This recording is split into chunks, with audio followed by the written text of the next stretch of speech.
বল হাতে ভেলকি দেখালেন সাকিব, ব্যাট হাতে দায়িত্ব নিলেন আব্দুল্লাহ শফিক। টাইগার অলরাউন্ডারের বোলিং নৈপুণ্যে দুর্দান্ত জয় পেল লাহোর কালান্দার্স। করাচি কিংসকে হারিয়ে এবার শিরোপার আরও এক ধাপ কাছে চলে গেল সাকিব রিশাদরা। বিপরীতে বাদ পড়ল ডেভিড ওয়ার্নারের দল।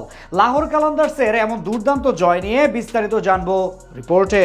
সাকিব এলেন, দুই ব্যাটারকে কিছুটা পরখ করে নিলেন, এরপর শেষ বলে উইকেট নিয়ে নিলেন। এমন একটা কামব্যাকই তো তার কাছ থেকে সবাই আশা করেছে। করাচি কিংসের বিপক্ষে আজ বাঁচা মরার লড়াইয়ে টস হেরে আগে বল করতে নামে তার দল লাহোর কালান্দার। সাকিব জায়গা পেলেও একাদশের সুযোগ পাননি বাকি দুই টাইগার ক্রিকেটার মেহেদী হাসান মিরাজ ও রিশাদ হোসেন। এদিকে করাচির হয়ে ওপেন করতে নেমে শুরুটা দারুণ করেন দুই ওপেনার ডেভিড ওয়ার্নার এবং টিম সাইফার। দুজন মিলে বেশ দ্রুত গতিতে রান তুলতে থাকেন লাহোরের বোলারদের বিপক্ষে। চতুর্থ ওভারে দলের হয়ে প্রথম সাফল্য এনে দেন ক্যাপ্টেন শাহিন শাহ আফ্রিদি। তার বলে ডিপ স্কোয়ার লেগে থাকা আসিফ আলীর হাতে ক্যাচ দেন টিম সাইফার। তার কাছ থেকে আসে 8 বলে 16 রান। এরপর জেমস বিন্স ও ডেভিড ওয়ার্নার মিলে বেশ দেখে শুনে খেলতে থাকেন। পাওয়ার প্লে শেষে তাদের সংগ্রহ দাঁড়ায় 1 উইকেটে 70 রান। ইনিংসের সপ্তম ওভারে প্রথম বল করতে আসেন সাকিব আল হাসান। প্রথম বলে ডট দেওয়ার পর টানা 4টি সিঙ্গেল দেন তিনি। এরপর ষষ্ঠ ডেলিভারিতে সাজ করে ফেরান জেমস বিন্সকে। তার হাফ বলি বলে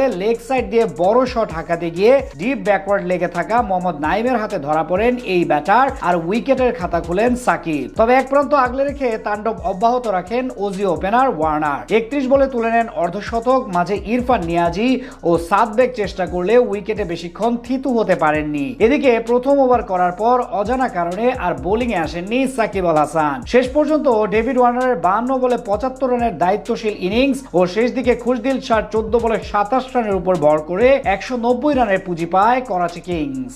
জবাব দিতে নেমে নিজের স্বভাবসুলভ অ্যাপ্রোচে ব্যাট করতে থাকেন বামহাতি ওপেনার ফকর জামান। তবে এদিন আস্থার প্রতিদান দিতে পারেননি মোহাম্মদ নাইম। 2 বাউন্ডারি মেরে ভালো শুরু পেলেও 14 রানের বেশি করতে পারেননি তিনি। 3 নম্বরে নামা আব্দুল্লাহ শফিককে সাথে নিয়ে একাই তাণ্ডব চালাতে থাকেন ফকর জামান। পাওয়ার প্লে শেষে 60 রান তুলে লাহোর। ইনিংসের অষ্টম ওভারে ফাওয়াদ আলীর শিকার বনে 28 বলে 47 রান করে সাজ করে ফিরেন ফকর। এরপর তাদের হাল ধরেন আব্দুল্লাহ শফিক এবং কুশাল পেরেরা। শেষ 8 ওভারে সাকিবদের দরকার ছিল 77 রান। সেখান থেকে এই দুই ব্যাটার মিলে বেশ দারুণভাবে এগিয়ে নিয়ে যেতে থাকেন লাহোরের রানের চাকা। মাঝে 24 বলে 30 রান করে পেরেরা বিদায় নিলেও অর্ধশতক তুলে নেন আব্দুল্লাহ শফিক। এরপর আরো 15 রান যোগ করে হাসান আলীর শিকার বনে সাজ করে ফিরেন তিনি। তবে শেষ দিকে ঝড় তুলেন ভানুকা রাজাপাকসে। তার 12 বলে 23 রানের ঝড়ো ব্যাটিং এ জয় নিশ্চিত হয় সাকিব রিশাদদের। তবে শেষ দিকে ঝড় তুলেন ভানুকা রাজাপাকসে। তার 12 বলে 23 রানের ঝড়ো ব্যাটিং এ জয় নিশ্চিত হয় সাকিব রিশাদদের।